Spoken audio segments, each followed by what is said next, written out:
Insecurity थोड़ी सी create की हुई है।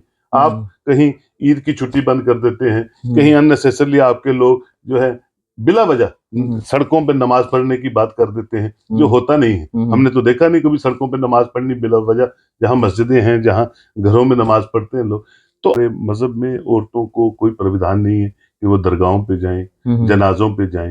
ये मेरा मजहब कहता है, ये बीजेपी नहीं कहती है, और बीजेपी के कहने से इस्लाम नहीं चलेगा। या आपने कहा कि मुस्लिम कम्युनिटी में महिलाएं जो है वो दरगाह नहीं जाती है, लेकिन जम्मू कश्मीर वक्फ बोर्ड की अगर बात की जाए तो उसकी चेयरमैन तो महिला हैं, आप उसके मेंबर मैं हैं। आपको आपसे सवाल करता हूँ, जब अमेंडमेंट आनी है अभी जिसमें आपने मुस्लिम महिलाओं को स्थान देना है, तो आपने पहले कैसे मुस्लिम औरत को बना दिया जम्मू कश्मीर में? ये तो सवाल मैं आपसे पूछता हूँ, मरकज की सरकार से पूछता हूँ। आप कहते हैं हम ये अमेंडमेंट करने जा रहे हैं, और तीसरी तरफ आप कहते हैं हमने तो अमेंडमेंट से पहले 3 साल तो से आपने इस चीज का विरोध क्यों नहीं किया उस समय? मैं 2 साल जब आपको बिल्कुल मेंबर बनाया बहुत गया। अच्छा सवाल है आपका सर। मैंने 6 महीने बाद ही ऑनरेबल गवर्नर को कह दिया था कि सर मैं इसमें काम नहीं कर सकता हूँ, और आज 2.5 साल से मैं बिल्कुल वक्फ बोर्ड में काम नहीं कर रहा हूँ। आप चेक कर लीजिए वहां पे जो हमारे ऑफिसेज हैं, यहाँ भी श्रीनगर भी, मैं और मेरे साथ और भी एक मेंबर हैं। लेकिन कुछ लोगों का ये भी कहना है कि सोहेल काज़मी ने मेंबरशिप से जो है रिजाइन कर दिया है। बिल्कुल, मैंने दिया था लेटर, वो एक्सेप्ट नहीं हुआ था। Still I am a member, लेकिन मैंने कभी भी इंटरवीन नहीं किया वक्फ बोर्ड में। आ गया है कि वक्फ बोर्ड से दूसरी कम्युनिटी के लोग जो है वो डरे हुए हैं, ताकि वक्फ बोर्ड जो है वो उनकी जमीनों पर कब्जा न कर ले, उनके घरों पे कब्जा न कर ले, उनके मंदिरों पे कब्जा न कर ले। आप ठीक कहते हैं, अगर कोई ऐसा नैरेटिव कोई डाल रहा है, कैसे डाल रहा है वो तो उनसे पूछिए, लेकिन फिलहाल जम्मू कश्मीर में वक्फ की जो प्रॉपर्टीज है उसको हाउसिंग बोर्ड खा रहा है। उसको कब्रिस्तान जो हमारे आरएसपुरा में है वो कुछ और कम्युनिटीज को की नजर हो रहे हैं। कुछ प्रॉपर्टीज ऐसी हैं श्रीनगर में जो मॉल और प्लाजाज में बदल रही है। डॉक्यूमेंट्स दिखाने के लिए रेडी है जो प्रॉपर्टी है। 2000%। ये तो बोर्डों का काम है, ये बोर्ड गवर्नमेंट के अधीन चलते हैं, ये सरकारों के अधीन चलते हैं, और अगर वो सक्षम नहीं होंगे पेपर दिखाने में तो आप कुर्क करके उनकी जमीनें ले सकते हैं। कहता हूँ अडानी का जो मकान है, खूबसूरत घर बोलते हैं मुंबई में अडानी जी का, वो तो वक्फ का ही तो है, वक्फ की लीज। यही तो डर है लोगों के बीच, भाई वो डॉक्यूमेंट बोल रहे हैं, मेरे डर क्या है, वो डॉक्यूमेंट बोलते हैं, उन्होंने वक्फ से वो लीज ली हुई है, डर किस चीज का? तो किराया मिल रहा है वक्फ उसका? बिल्कुल मिल रहा है, किराया मिल रहा है। Union home minister Kiren Rijiju ने आज संसद में वक्फ अमेंडमेंट बिल पेश किया है, और इस बिल के पेश होने से पहले ही मुस्लिम कम्युनिटी के बीच एक नाराजगी देखने को मिली है, और जम्मू कश्मीर के मुख्यमंत्री उमर अब्दुल्ला ने भी कल ये कहा है कि हम इस बिल का विरोध करते हैं। हालांकि ये बिल जो है वो आज संसद में पेश हो चुका है, और उम्मीद यही जताई जा रही है कि आज ये बिल जो है वो पास हो जाएगा। आखिरकार इस बिल का विरोध हो क्यों रहा है? बातचीत करने के लिए मेरे साथ सोहेल काज़मी जी हैं, जो कि जम्मू कश्मीर वक्फ बोर्ड के मेंबर हैं। इनसे बातचीत करेंगे। सोहेल काज़मी जी, स्वागत करना चाहूंगा आपका। Thank you sir, thank you very much sir. आज ये बिल पेश हो चुका है संसद में, और सभी सांसद आज संसद पहुंचे हैं, और ये कहा गया है कि सभी सांसदों को वहां पर आना है और आज वोटिंग करनी है। तो अब ये कहा जा रहा है कि आज 8 बजे से पहले पहले ये बिल पास हो जाएगा, लेकिन नाराजगी क्यों है? क्या कारण है इस बिल के खिलाफ मुस्लिम कम्युनिटी जो है वो नाराज नजर आ रही है? देखिए, जब कोई भी डिबेट शुरू हो जाती है तो मुझे लगता है जिस पॉलिटिकल पार्टी को ये बिल पास करना है, कोई भी बिल अगर वो पास करना है या सरसहमति बनानी है, तो उनकी कोशिशें ज्यादा, उनकी रिस्पॉन्सिबिलिटी ज्यादा बढ़ जाती है, ताकि कहीं से भी कोई ओपोजिशन जो है वो ना आए। उसमें क्या रीजन रहता है? You have to satisfy each and every honourable member of the parliament to convince him that this bill is benefiting India as a whole और मुस्लिम कम्युनिटी एज ए होल। और अगर मुस्लिम कम्युनिटी के वो intellectual, Muslim community के वो लोग जो शोर मचा रहे हैं, अगर वो कन्विंस हो जाएं जेपीसी के उन लोगों से, उसके लिए थोड़ा सा टाइम फ्रेम बढ़ना चाहिए, बढ़ाना चाहिए, उसमें ज्यादा मेंबर्स को इंक्लूड करना चाहिए। जरूरी नहीं सियासत से ही हो, सियासत से हट के भी, ताकि वो लोग कन्विंस रहे जब कोई बिल आता है। जैसे ट्रिपल तलाक का बिल आया तो किसी ने कोई इशू उठाया नहीं, उल्टा सबने वेलकम किया ऑनरेबल प्राइम मिनिस्टर का, ऑनरेबल होम मिनिस्टर का, पॉलिसी मेकर्स का, कि भाई ये जो है एक तोहफा है जो भारत के मुसलमान बहनों और माताओं को मोदी लेड सरकार ने दिया है। तो ये बिल भी अच्छा होगा, मैंने नहीं कहा कि ये बिल बुरा होगा, लेकिन आपने रोष क्रिएट कर दिया उसमें, आपने एक अननेसेसरली अनहेल्दी डिबेट शुरू हो गई है, एक सेंस ऑफ इनसिक्योरिटी क्रिएट करने की कोशिश की है।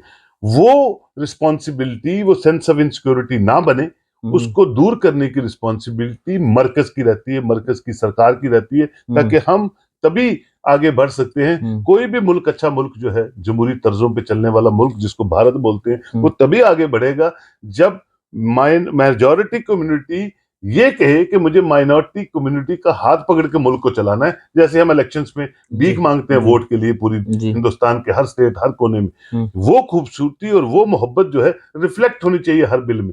कहीं भी कोई भी अगर किसी के सेंटिमेंट्स हर्ट होते हैं तो बिल का मतलब नहीं होता कि आपने कुछ सोचा और वो पास हो गया और वो बेनिफिट ही करेगा। कभी कोई हम डिसीजन घर में भी लेते हैं जो ठीक नहीं होता है और फिर हमें इनकॉर्पोरेट करना पड़ता है कुछ बड़ों की या छोटों की सलाह लेके। ये भी नहीं सोचना कि बड़े ही ठीक सलाह देते हैं, कभी कभी बड़े भी गलत सलाह देते लेकिन हैं। काजमी साहब, इससे पहले भी ये बिल जो है वो सामने आया था, उसका विरोध हुआ था, लेकिन उसको उसमें बताया गया इस बिल को अच्छे से पढ़ा गया है, सबकी राय ली गई, उसके बाद ये बिल जो है वो संसद में पेश हुआ है। अगर बिल पास हुआ है तो फिर संसद में इतनी इस पे शोर शराबा क्यों? वो तो विपक्ष का काम है शोर शराबा करना, वो तो ये हो रहा है। जरूरी भी नहीं होता कि विपक्ष का काम ही है कि आप अनहेल्दी इश्यूज पे भी बहस करते रहें। ऐसा नहीं है। अगर विपक्ष के लोग भी बाहर आके कुछ मीडिया से बात कर रहे हैं तो वो भी उसमें अपने अपनी अप्रीहेंशंस बता रहे हैं। Point number 1, point number 2, point number 3 point, अगर उसमें कोई डिबेटेबल है, उसमें कोई अमेंडमेंट हो सकती है उनके इंटरवीन करने से, तो मुझे लगता है कर लेनी चाहिए और अच्छी तरह बिल पास हो for the welfare of the community called Muslim of India. क्योंकि आपने पहले ही इनसिक्योरिटी थोड़ी सी क्रिएट की हुई है। आप कहीं ईद की छुट्टी बंद कर देते हैं, कहीं अननेसेसरली आपके लोग जो है बिला वजह सड़कों पे नमाज पढ़ने की बात कर देते हैं, जो होता नहीं है। हमने तो देखा नहीं कभी सड़कों पे नमाज पढ़नी बिला वजह, जहां मस्जिदें हैं, जहां घरों में नमाज पढ़ते हैं लोग। तो आप रिलीजियस सेंटिमेंट्स को छेड़ के पोलराइज करके कोई चीज भारत में करेंगे, मैं समझता हूँ कानून इस बिल में इजाजत ऐसा है। क्या है जिससे मुस्लिम की रिलीजियस सेंटिमेंट्स हर्ट हुए? इस बिल में ऐसा क्या है इसमें? देखिए, इसमें सबसे पहला बड़ा कॉन्स्टिट्यूएंट जो है वो all India Muslim personal board है। ठीक है। हर कम्युनिटी का कोई ना कोई संस्थाएं हैं जिनके इंटेलेक्चुअल्स बात करते हैं अपनी कम्युनिटी के बिहाफ पे। तो अगर वो सेटिस्फाई है, अगर दूसरी कोई ऑर्गेनाइजेशन है मुस्लिम, अगर वो सेटिस्फाइड है और या उनकी जो रिकमेंडेशंस हैं वो इनकॉर्पोरेट हो गई हैं, फिर तो बिल पास होगा। बिल में कोई प्रॉब्लम नहीं है। फिर तो वो उनका काम है मुस्लिम पर्सनल बोर्ड का कन्विंस करना अपनी कम्युनिटी को पूरे भारत में कि बिल्कुल ये बिल जो है इसके जो फायदे हैं वो पूरी कम्युनिटी को हिंदुस्तान में होंगे। लेकिन जहां थोड़ा बहुत नाराजगी है और वो अमेंडमेंट नहीं होती है या उसको ऐसे कौन से पॉइंट हैं जो आप कभी मेंशन करना चाहेंगे? कौन से ऐसे पॉइंट है जिससे नहीं होना चाहिए बीच में? देखिए, एक तो हमारे मजहब में औरतों को कोई प्राविधान नहीं है कि वो दरगाहों पे जाएं, जनाजों पे जाएं। ये मेरा मजहब कहता है, ये बीजेपी नहीं कहती है। और बीजेपी के कहने से इस्लाम नहीं चलेगा या कांग्रेस के कहने से इस्लाम नहीं चलेगा या कोई और पार्टी जो राष्ट्रीय जनता दल है उसके कहने से हिंदुइज्म नहीं चलेगा। हिंदू कोई भी मजहब इदारे जो हैं वो मजहबी इंटेलेक्चुअल्स और हमारे पूर्वजों के दिखाए हुए और हमारे जो प्रॉफिट्स हैं या जो हमारे शंकराचार्य है उनके दिखाए हुए रास्तों पे चलती है। किसी पॉलिटिकल जमात की इंटरवेंशन से मजहब नहीं चलते, क्योंकि हिंदुस्तान एक गंगा जमनी तहजीब है। यहाँ multi religious, multi regional system है। उन सब चीजों को मद्देनजर रखते हुए अगर कोई चीज भी जॉइंट कंसेंसस पे निकलती है तो वो एक्सेप्टेबल होती है और समाज उससे जुड़ता है और खिलता है। अगर कहीं भी कोई रोष क्रिएट होता है और वो रोष बढ़ता रहता है, बीजेपी पे ऑलरेडी मुसलमानों का जो है वो सवालिया निशान खड़ा रहता है, क्योंकि वो करते हैं ऐसी बातें बीच में। वो नहीं करते, मैं प्राइम मिनिस्टर साहब की बात नहीं कर रहा हूँ, लेकिन उनके कुछ लीडर कुछ ना कुछ ऐसा बकवास करते हैं, आप मानिए इस बात को, जिससे कम्युनिटीज डिवाइड होती है। जहां हिंदू मुस्लिम आपको रिफ्लेक्ट होता हुआ दिखता है, तो वो नहीं होना चाहिए। अगर आपने हिंदुस्तान को और मजबूती से बढ़ता हुआ देखना है और हिंदुस्तान को और खूबसूरती से जमहूरी तर्जों पे मजबूत होते हुए देखना है, तो ये सब चीजें हमें भूलनी पड़ेगी, इनको थोड़ा सा लगाम लगानी पड़ेगी, ताकि कोई बिल भी नॉर्मल वे में आए, सर्वसहमति से बने और उसको पास हो। काजी साहब, आपने कहा कि मुस्लिम कम्युनिटी में महिलाएं जो है वो दरगाह नहीं जाती हैं, लेकिन जम्मू कश्मीर वक्फ बोर्ड की अगर बात की जाए तो उसकी चेयरमैन तो महिला है, आप उसके मेंबर मैं हैं।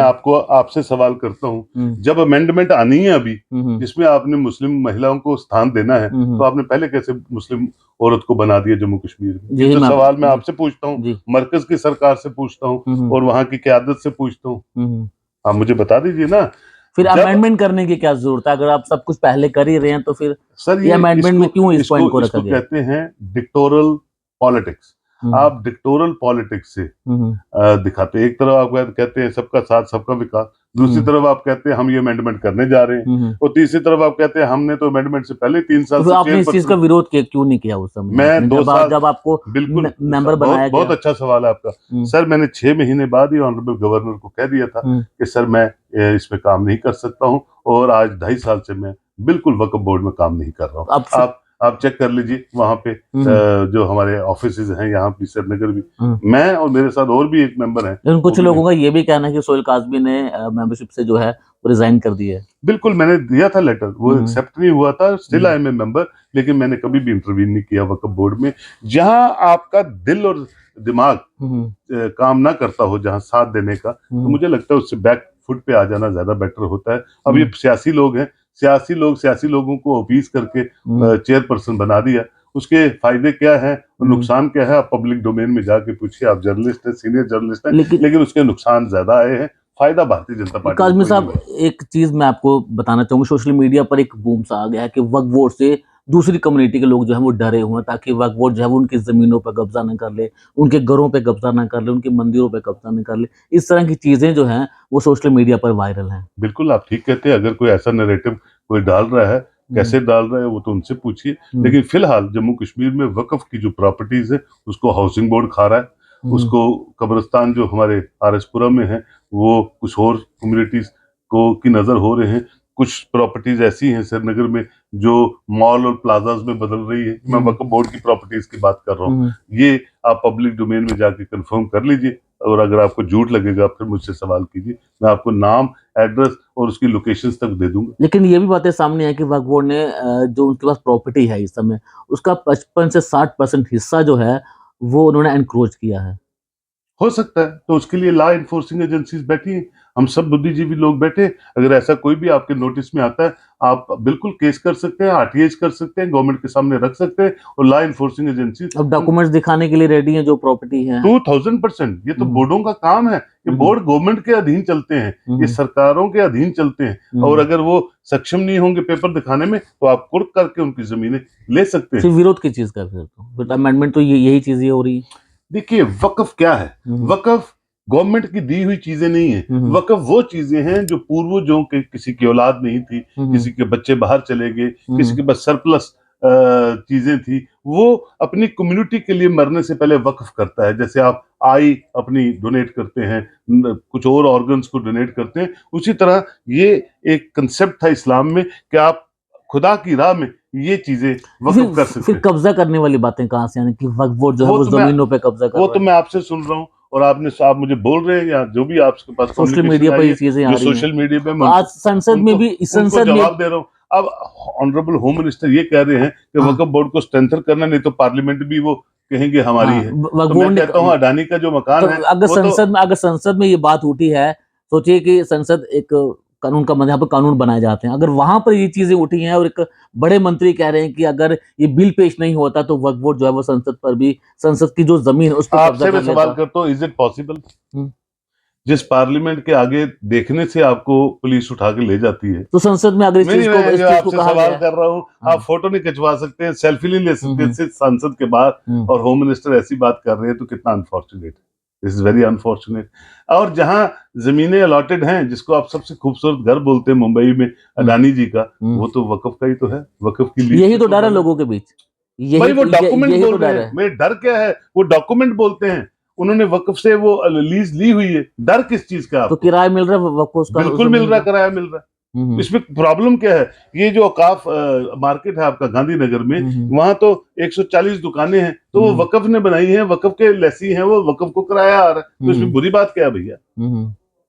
तो आप जो चीज धर्म ट्रस्ट ने बनाई है वो उनको चला रहे हैं, उनसे किराया ले रहे हैं, तो प्रॉब्लम कहाँ है? आपने कहा कि वक्फ की जो जमीनें हैं वो हाउसिंग बोर्ड खा रहा है, अगर आपके प्रॉपर डॉक्यूमेंट्स हैं, सब कुछ प्रूफ आपके पास है, तो फिर हाउसिंग किस तरह से कब्जा कर रहा है आपकी जमीन? आप वहां चले जाइए, यहाँ एडमिनिस्ट्रेटर बैठते हैं कि ऑनरेबल सुप्रीम कोर्ट की जजमेंट, ट्रिब्यूनल की और हाई कोर्ट्स की जजमेंट देख लीजिए, खा रहा नहीं है, खा चुका है और डकार भी मार चुका है। आप जाइए पूछिए और स्टेट गवर्नमेंट से पूछिए जो इस सारे सिस्टम को चला रहे हैं। मैं तो कोई ऐसी होल्ड नहीं करता हूँ चेयर, जिस वक्त करूंगा आप मेरे पास, मैं बुलाऊंगा आपको, साथ ले चलूंगा और सारे डॉक्यूमेंटेशन बताऊंगा। कहने का मुद्दा ये है कि गलत गलत है, सही सही है। गलत कहीं भी होता है उसके लिए आवाज उठानी चाहिए, और कहीं भी अगर उस आवाज से कहीं बेहतरी हो सकती है तो हमें उसको सलाम करना चाहिए। अगर आज ये बिल पास हो जाता है, हालांकि उम्मीद यही है क्योंकि स्ट्रेंथ जो है वो भारतीय जनता पार्टी के पास है, अगर ये बिल पास हो जाता है, राज्यसभा में भी पास हो जाएगा और संसद में भी पास हो जाएगा, उसके बाद किस तरह का रहेगा? खुदा करे, भगवान करे कि कोई रिजेंटमेंट कहीं भी ना आए, लेकिन मुझे ये उम्मीद नहीं है, क्योंकि जिस तरह से हैफेजेंटली आप ये बिल ला रहे हैं और उसको इंट्रोड्यूस करने पे आमादा हैं, उसके नेगेटिव जो एस्पेक्ट्स हैं वो भारतीय जनता पार्टी को आने वाले दिनों में जरूर देखने पड़ेंगे। बहुत बहुत शुक्रिया सोहेल काजमी, हमसे बातचीत करने के बहुत बहुत शुक्रिया। तो जम्मू कश्मीर वक्फ बोर्ड के मेंबर सोहेल काजमी, जिससे हमने इस बिल को लेकर बारीकी में चर्चा की है कि आखिरकार इस बिल में ऐसी क्या चीजें हैं जिसे मुस्लिम कम्युनिटी जो है वो खफा नजर आ रही है। लेकिन आज ये बिल जो है वो संसद में पेश हो चुका है और अब 8 बजे से पहले पहले ये बिल जो है वो संसद में पास हो जाएगा, जिसके बाद से राज्यसभा में भी भेजा जाएगा। और अब यही कहा जा रहा है कि ये बिल जो है वो पास हो जाएगा, लेकिन इस बिल के पास होने के बाद अब किस तरह की चीजें सामने आती हैं ये देखने वाला होगा। नमस्कार।